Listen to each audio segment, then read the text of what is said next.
Now I'm not gonna do a full review on the A7C yet. I just got it, so I'm gonna play with it a little bit, film some more videos with it, and then I'll get back to you and we'll do a full review video. That'll be super cool. Yeah, it's kind of been a while. Let's review the Sony A7C.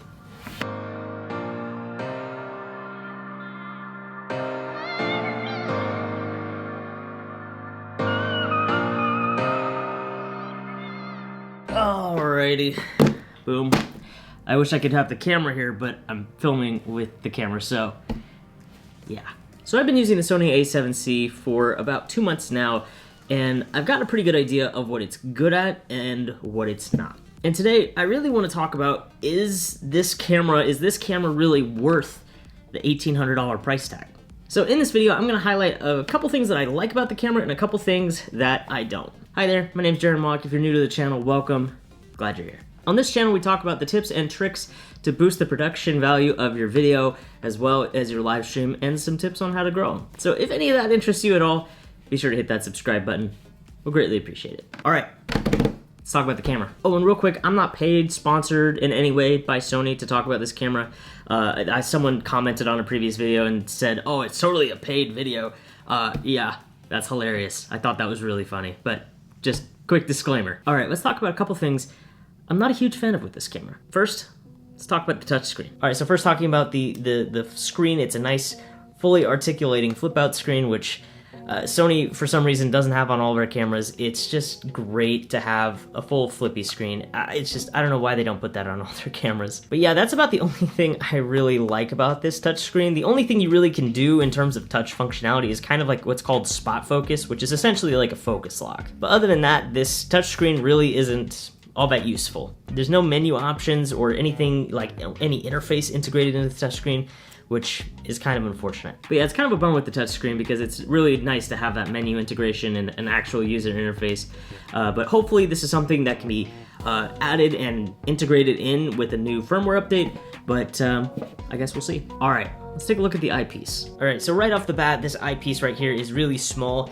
It's not really that good. There's not really any way for me to show you the quality, but it's really tough to see through it. Ultimately, it does feel like an afterthought. This isn't really one of those super nice eyepieces that they put on a lot of photography cameras. So this really is kind of more of an afterthought. Frankly, it just kind of seems like they threw it on there like, we need an eyepiece on there, and they just kind of threw something on the camera. So yeah, kind of an afterthought. So with this eyepiece being not really all that great, this kind of does have the camera leaning more toward a video camera than a photo camera. Again, this could still take great photos, but I can definitely see myself using this for more video work than photos. All right, now for one of the biggest reasons that I got this camera, the sensor. So a full frame sensor is really nice to have for two main reasons. The first feature being you're gonna get a wider field of view. This is a 10mm lens on a micro four thirds sensor, which is one of the smallest sensors you can get, and it's still fairly cropped. So with the full frame, you're actually gonna get a nice wider field of view, which is nice. Now, the second benefit to full frame is that you do get better low light performance. The ISOs, you can go a lot higher without starting to get any sort of grain in your footage, which is really nice.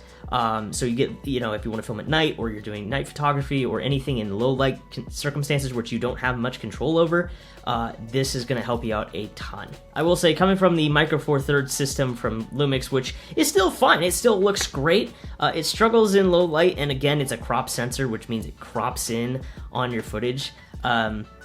This is still really nice to have a full frame sensor. It's a game changer. Now, as great as this sensor is, it is a little bit outdated. This is the same sensor that's in the Sony A7 III, which is a camera that was released in 2018. So the sensor is a couple years old. Now, it's still a solid sensor. The A7 III is an award-winning camera, so it still will get the job done. But with this price point at $1,800, I would have liked to have seen, I don't know, I'd like to see a sensor that's a little bit newer. Now, this is one of those things, not a huge deal breaker for me, but still something to keep in mind. All right, let's talk about how much customization you get with this camera. So essentially, we have two dials that we can customize and one function button. I have one for shutter speed and one for ISO. For me, I actually don't have anything set for this function button yet. This was one of the biggest critiques with this camera, was that it didn't have a whole lot of customization. Now, I would have liked to have seen the eyepiece basically removed and add another custom function button here. I think that would have added a lot of value to the camera, because this eyepiece isn't really worth it. But it still overall it's a compact camera. That's the main part here. A ton of people that have critiqued this camera have said, oh, this doesn't give me the customization I need. Well, this is a compact camera. This is built to be compact, and that's the point. And when you're building something to be compact and you're fitting everything into such a small body, you gotta sacrifice some things. And so we do end up losing a little bit of customization. Now, do I wish that this could have, 5 custom function buttons like this Lumix G7 has? Yes. Is it a huge problem for me in my use case? Not really. I'm not really running and gunning and needing to change settings super fast all the time, so that's not really a deal breaker for me. All right, so those were just a couple things that I wasn't a huge fan of with this camera, but they're not deal breakers though. But also these are some things that I don't think help justify that $1,800 price point. All right, enough on the negative side of things. Let's talk about the positives and some things that I really like about this camera, starting with the autofocus. All right, so let's test the autofocus on this camera. Let me grab a deck of cards real fast. All right, who do we go with here? I think we go with Iron Man here. The Marvel cards. All right, so just for reference, this is a 20mm lens. I'm sitting about, I would say, 2 feet away from the lens at the moment, maybe 2.5. I'm gonna put this card right up to a lens, about a few inches off. That's just a couple inches away. And yeah, it's crazy. That is awesome. I mean, you could just tell how quick the autofocus is on this camera. That's crazy. This autofocus, it has to be one of my favorite parts about this camera. And this is actually Sony's newer autofocus technology, which includes human eye tracking, as well as animal tracking. Yeah, animal tracking. It's kind of wild. I tried it out on my dog. It actually is pretty awesome. So as you can tell, the autofocus is really solid and is great for a variety of situations. Now let's move on and talk about some of the ports that this camera includes. So one thing that's really cool about the Sony A7C right here is that it can be used as a webcam. Now I already talked about this in a previous video on how to set this up as a webcam, so I'll link a video to that somewhere in this video. So if you want to go check that out, you can. And it's all a pretty simple setup. You use the USB-C port to power your camera continuously. That way your battery's not dying on you when you're in the middle of a live stream or in a Zoom call. And then with the micro HDMI, you can take that cable, plug it in to a capture card like the Elgato Camlink 4K, and then the computer can recognize it as a webcam, and you can select it as your main video source for Zoom, for live streaming, all of it. And this is what it looks like when it's set up and hooked up. This is the final result that my stream sees. This is my main stream angle. I really like it. I think it looks great. Kind of an overkill webcam, like I said in the previous video when we set it up, but still great, still awesome. I get tons of compliments in my Zoom meetings, so it's just overall, it's just great. It's solid. One of the biggest things that I was looking for in a camera was a camera that I could use in a variety of situations. And with this camera, I mean, whether I'm filming a YouTube video, whether I'm live streaming, whether I'm in a Zoom call, this camera can do it all. Oh, and just kind of a nice quality of life feature on this camera is that there are no recording limits. A lot of times with some cameras, you get like a 30-minute recording time. It's really annoying. I had to deal with that with my Lumix previously. It was just kind of, it was something I had to work around, and it wasn't fun. And with this, I can film until either the battery dies or my SD card fills up, whichever one comes first. All right, now let's talk about another cool feature, the slow and quick mode. That's right, 1080p HD, 120 frames per second, slow motion footage that is slowed down for you in camera. Now what's cool about slow motion is you're able to introduce an element of cinematography into your videos that you weren't able to do before, because now you're able to slow footage down up to 4 times the speed, and it just looks so good. And you're able to add some B-roll that, I mean, tons of people talk about B-roll all the time, but it helps to keep your video engaging, and it looks really good. Now another cool thing about slow motion is that it smooths out your footage. So if you have maybe a little bit more shaky hands like me, it really helps to smooth out your footage and to really add more cinematic footage to your videos, and it just looks good overall. So this is a big plus for me. All right, so those are a few things that I like and that I don't like about this camera.